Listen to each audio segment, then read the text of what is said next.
breaking news from KXAN News. And we do start with breaking news. Emergency crews are working to find an 8-year-old in Lake Travis. And our crew is out there now. North Travis Fire Rescue tells us the child fell from the boat at around 2 this afternoon. Here's a live picture there and was not wearing a life jacket. They say that they are in recovery mode at this time. So just stay with KXAN and KXAN.com as we do learn more about this tragic incident. Well, now to our other top story. As the summer begins, workers in state prisons say they need help. Former correctional officers describe unbearable heat and weekly medical emergencies inside prisons without air conditioning. And those ex-officers say that it's a big reason why they left. But as our Capitol correspondent Ryan Chandler reports, nothing is really being done to deal with the heat. There are a lot more deaths related to heat illnesses and injuries than TDCJ is willing to admit. TDCJ is not a safe place to work at. For years, as an electrician in TDCJ's hobby unit, Michael Weber would sweat in searing attics above the prison. He called them pressure cookers. We'd see temperatures as high as 130, 140. We did see staff fall out, at least one a week. The staff members going down from heat. As of mid-June, TDCJ reported 9 employees needed medical attention for heat-related injuries. In 2021, TDCJ reported an officer turnover rate of over 40%. Last year, the department had more than 8,000 open positions for officers. And the heat is one of those working conditions that it's causing people to quit. The department told lawmakers this year staffing is their most significant issue. Despite that, TDCJ did not ask the legislature for any money to install air conditioning. The people who are making these decisions and not putting this money in the budget, they're sitting in air conditioning offices. These officers are putting their life on the line every day. It's the toughest job out there. I did it for 28 years. It's one of the toughest jobs there is. And we need to respect that. An issue not just about human resources, but human dignity. Do we want to be humane and treat our state employees as if they are valued members of our society? Or do we want to treat them like disposable widgets that we can throw away and get another one? And that's the route that we've chosen to take as a state. Ryan Chandler, KXAN News. And at least 3 people in their 30s died last month at Texas prisons that do not have full air conditioning. Now, going in depth, last year, the Mississippi Department of Corrections began working to make sure every state prison had running AC units by this summer. This after multiple courts there ruled incarceration in extremely hot or cold temperatures is unconstitutional.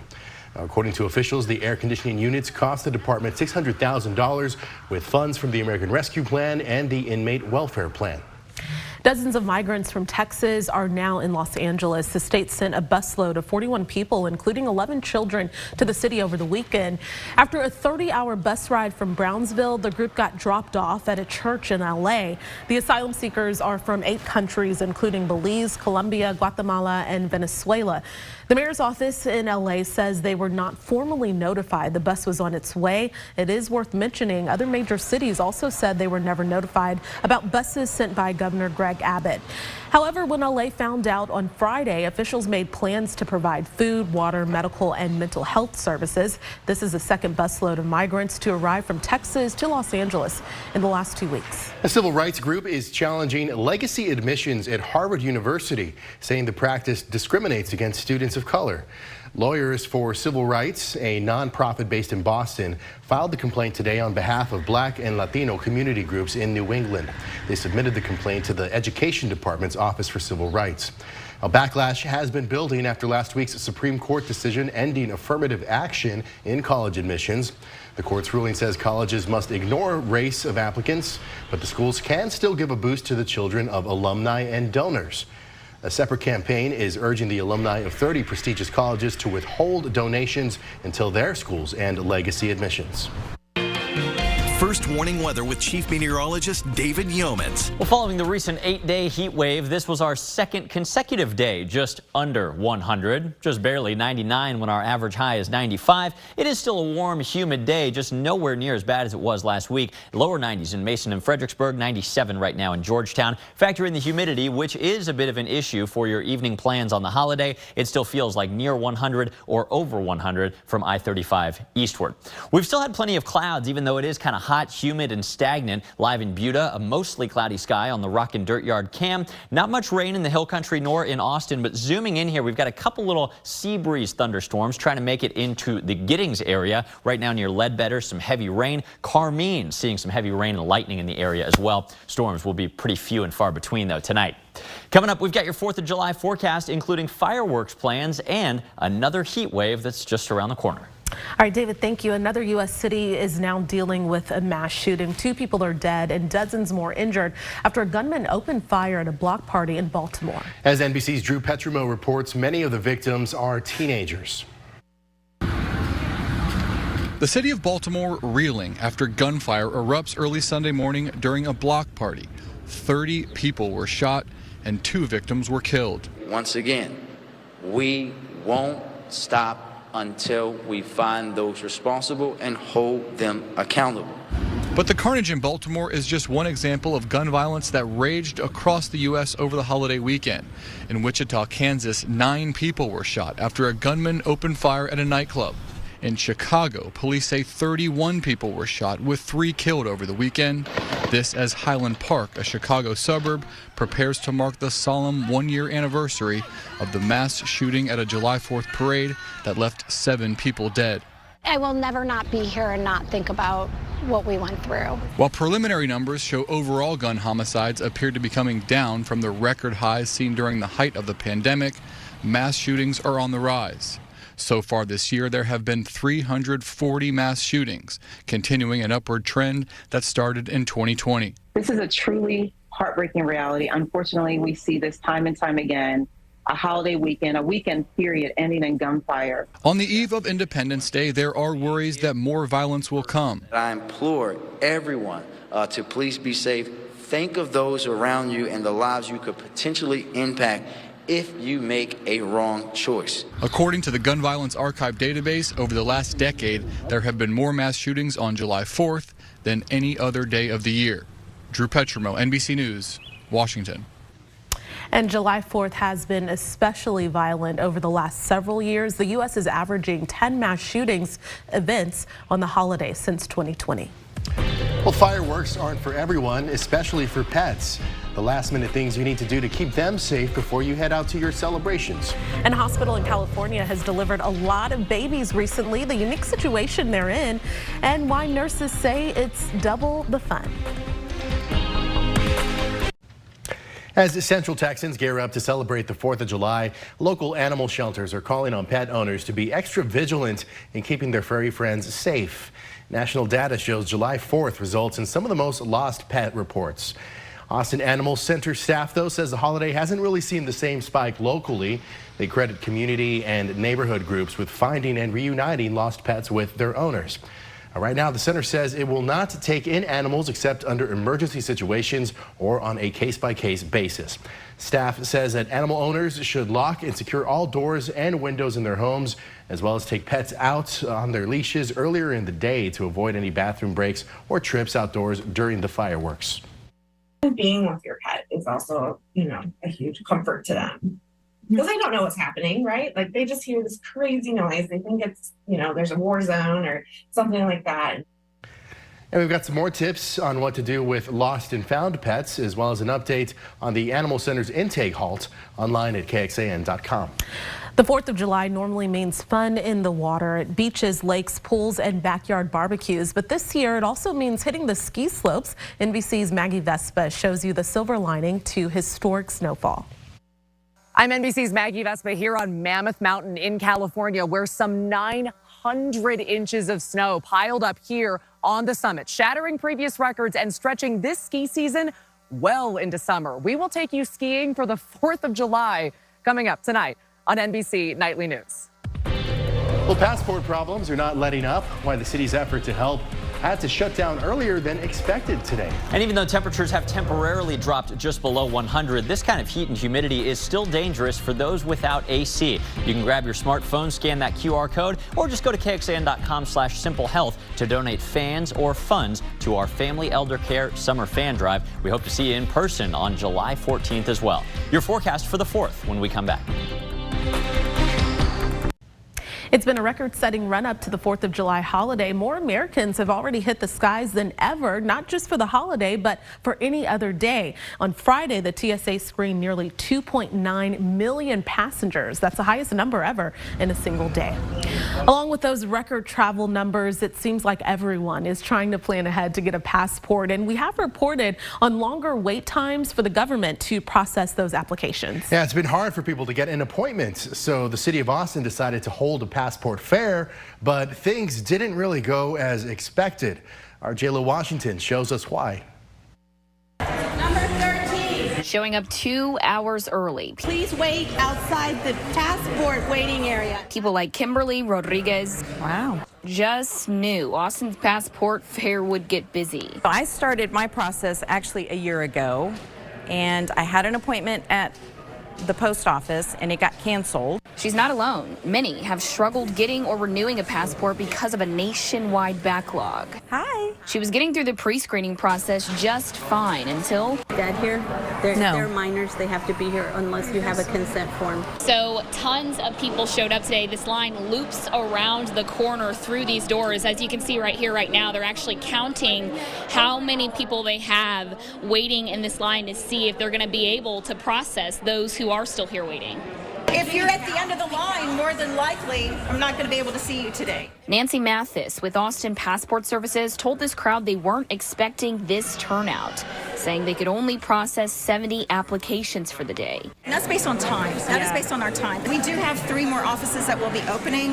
One's going to be opening on Monday, another one's opening the Monday after that, and another one is opening the Monday. Good news, but a letdown in this moment for Elena Brogan. I called 2 days ago to see what I would need to bring and what time to get here, and they just said get here early. So I got here an hour early, and that wasn't enough. Meanwhile, Rodriguez's husband showed up just in time. You okay? Making them... Thank you for doing this. Some of the lucky ones. Let's do this. J.Lo Washington, KXAN News. Okay. And Austin Public Library plans to offer more passport services in the coming weeks. You can find out the details about those plans online at KXAN.com. Now, at U.S. consulates overseas, the quest for U.S. visas and passports is also a challenge. People in New Delhi, India could expect to wait 451 days for a visa interview. People in Sao Paulo, Brazil could plan on waiting more than 600 days. In Mexico City, the wait is about 750 days, and in Bogota, Colombia, it's about 800 days. And now for those of you who don't want to wait for a passport but still want to travel, be sure to tune in tomorrow to see all the places that make Texas great. We'll take you from the top of the Texas landmark to the heart of Texas wine country and even to plane wreckage under the waves. It's all part of our Destination Texas special presentation. That's at 4 o'clock Tuesday, July 4th, right here on KXAN. And if you want to see where else Destination Texas has been, just head over to our website, KXAN.com, for all of our previous shows and the great places to travel. And let's waste no time and get right to that forecast that everybody wants to know about tomorrow. Yeah, likely, going to be just like today. A lot of clouds, a lot of heat and humidity, but a very minimal chance of rain. Let me take you outside where Lake Travis is very busy. Look at the center bottom of your screen. We got a number of boats out there. Please be safe when you're on the water. We've already had a couple incidents on Lake Travis today. Always wear your life vest, even for the adults. Notice weather-wise, skies are mostly or completely cloudy out there. No rain close to Lake Travis there northwest of Austin, but we do have a couple little isolated thunderstorms on the Highway 77 corridor in our eastern counties. That's where rain is most likely this evening. On the statewide view, this looks a little different than the recent hot, dry picture we've shown you day after day. The scattered thunderstorms popping up here and there. This is because the ridge of high pressure has, at least for now, shifted westward over the Four Corners, and we have a little suggestion of a trough or a stormy weather pattern in our vicinity. This is leading to the ingredients necessary for more cloud cover, a slight cool down, and some isolated thunderstorms each day for a few more days. Here we are right now with our high-resolution forecast showing a couple storms east of Austin quite well. I'll take you a couple hours into the future and notice that little sea breeze tries to bring a couple showers to Austin. Overall fails in doing so. The highest chance of rain is east of town tonight, and even there, it's really not that high. By 8:30 p.m., sun is going down. Dry weather returns for all of us overnight. Tomorrow for the 4th, it looks quite similar, mainly to completely cloudy to start. A mix of sun and clouds through the day. We may be mostly cloudy again like today, but still plenty of heat and humidity once we get a little later in the afternoon and evening. A little sea breeze feature and a little boundary in the hill country lead to about a 10% coverage. That's all of showers and thunderstorms. And after sundown, which comes at 8:36 p.m. tomorrow for fireworks, completely dry weather and clearer skies tomorrow night as well. Now, let's be advised, even with a lot of cloud cover like today, tomorrow has a high likelihood of sunburns. An extreme UV index at 11. That's almost as high as the scale goes. Clouds don't block a lot of those sun's rays when it comes to skin damage or sunburns. Remember, sunglasses, hat, reapplication of sunscreen if you're out on the lake tomorrow. Your fireworks plans look great. Just that little 10% chance of rain tomorrow through sundown. But after that, partly cloudy skies, dry weather. 9 p.m. out there on Lady Bird Lake should be pretty pleasant by Texas standards at 88. Hey, the Atlantic is quiet in terms of hurricane activity, and part of that is because of this, a huge mass of Saharan dust from Africa blowing across the Atlantic. I'm talking about this not only because it's keeping hurricanes away, but it's heading here tomorrow. By Wednesday especially, the sky starts to get a little hazy, and varying amounts of this African dust that we typically see pretty frequently during the summer, they'll be blowing in and out of the area through the weekend or beyond. This is going to bring back a little haze to the sky that you might start to notice on the 4th of July tomorrow. As far as health or air quality impacts, they're pretty minimal. The air quality going down from good to moderate. That doesn't even mean the sensitive respiratory groups will see any health impacts. No worries. Tonight's forecast, scattered clouds, 77 by morning. Tomorrow looks hot, but not 100 for the 3rd day in a row. 98 with a 10% chance of rain. Slightly higher chance of a passing storm Wednesday and Thursday. Then another heat wave builds above 100 by the coming weekend. Inspection crews climbed the largest and fastest roller coaster at Carowinds in Charlotte, North Carolina today. The park shut it down after a visitor spotted a major crack in one of the ride's support beams. So that crack moved every time a train of cars went around a sharp curve. This is not the first time Carowinds has had an issue with that roller coaster. In 2015, the coaster unexpectedly stopped near the top of one of its steepest drops, and the park has not provided any details on what caused it or a timeline for when it could reopen. Yikes, and this comes as a roller coaster in Wisconsin got stuck with several people on it for about 3 hours due to a mechanical failure. This happened at the Forest County Festival. First responders took people to the hospital after they were rescued. Everyone got off the ride safely and no injuries were reported. The ride had been inspected prior to the incident. The stork working at Cedars Sinai Garing Children's in Los Angeles deserves a raise, and that's because not 1 or 2 or 3, but 10 sets of twins have been delivered recently at the medical facility and are all now being cared for in the NICU at the same time. So the staff says they're used to dealing with multiples, but 10 sets is an awful lot and very special. The twins' birth weights range from just under 2 pounds up to 6 pounds, and most are double boys. And one of the nurses in the NICU, who is a twin herself, says she really hopes next year at this time they'll have a reunion of 21-year-old babies. Well, coming up tonight here on KXAN at 7 o'clock, it's American Ninja Warrior. Then at 8 o'clock, it's The Wall. And after that, it's The Weakest Link. And then we're back with KXAN News at 10. And of course, you can join us an hour earlier for KXAN News at 9 o'clock on the CW Austin. And here's where to find us.